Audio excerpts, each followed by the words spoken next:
ডারউইনে গল্পটা লিখছে বাংলাদেশ। তৃতীয় দিন শেষে ৬৭ রানের লিড নিয়ে ড্রাইভিং সিটে টাইগাররা। ২২৮ রানে পিছিয়ে থেকে দ্বিতীয় ইনিংস শুরু করা অস্ট্রেলিয়া দিন শেষ করেছে ৪ উইকেটে ১৬১ রানে। দিনের সবচেয়ে আলোচিত দৃশ্যটি এসেছে অস্ট্রেলিয়ার ব্যাটিং ধসের মাঝেই। হাসান মাহমুদের বলে বোল্ড হয়ে ট্রাভিস হেডের হতাশা ছিল চোখে পড়ার মতো। স্টাম্প ভেঙে পড়ে থাকা বেল নিজেই তুলে আবার স্ট্যাম্পে বসিয়ে দেন তিনি। আর তাই তো ধারাভাষ্যে অ্যাডাম গিলক্রিস্টও বলে উঠলেন, ক্রিকেট ক্যারিয়ারে এমন দৃশ্য তিনি আগে দেখেননি। ৬ উইকেটে ৩৫১ রান নিয়ে তৃতীয় দিনের খেলা শুরু করে বাংলাদেশ। হাসান মাহমুদ ও তাইজুল দ্রুত ফিরলেও মেহেদী হাসান মিরাজ এক প্রান্ত আগলে রাখেন। টেলেন্ডারদের সাথে জুটি গড়ে অস্ট্রেলিয়ান বোলারদের লম্বা সময় হতাশ করেন। ১৫৪ বলে ৬৫ রানের ইনিংসে তুলে নেন টেস্ট ক্যারিয়ারের ১০ম 50।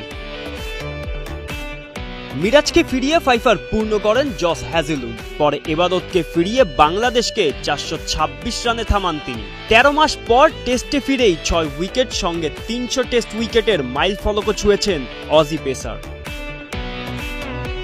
হ্যাজেলউডের সাফল্য ঢাকতে পারেনি বাংলাদেশের ব্যাটিংয়ের দাপট। ২২৮ রানের লিড নিয়ে দ্বিতীয় ইনিংসে অস্ট্রেলিয়াকে আবারও চাপে ফেলে হাসান মাহমুদ। জেক ওয়েদারওয়ার্ল্ড ও ট্রাভিস হেডকে বোল্ড করে শুরুতেই কাঁপিয়ে দেন স্বাগতিকদের।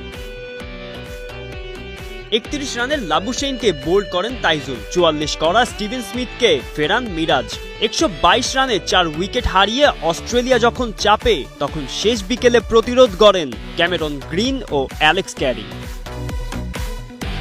তবু হিসাব বাংলাদেশের পক্ষেই। ঘরের মাঠে প্রথম ইনিংসে ২০৬ রানের বেশি পিছিয়ে কোনো টেস্ট জয়ের নজির নেই অস্ট্রেলিয়ার। ডারউইনে এখন সেই ইতিহাস বদলানোর লড়াই স্বাগতিকদের, আর ইতিহাস গড়ার অপেক্ষায় বাংলাদেশ।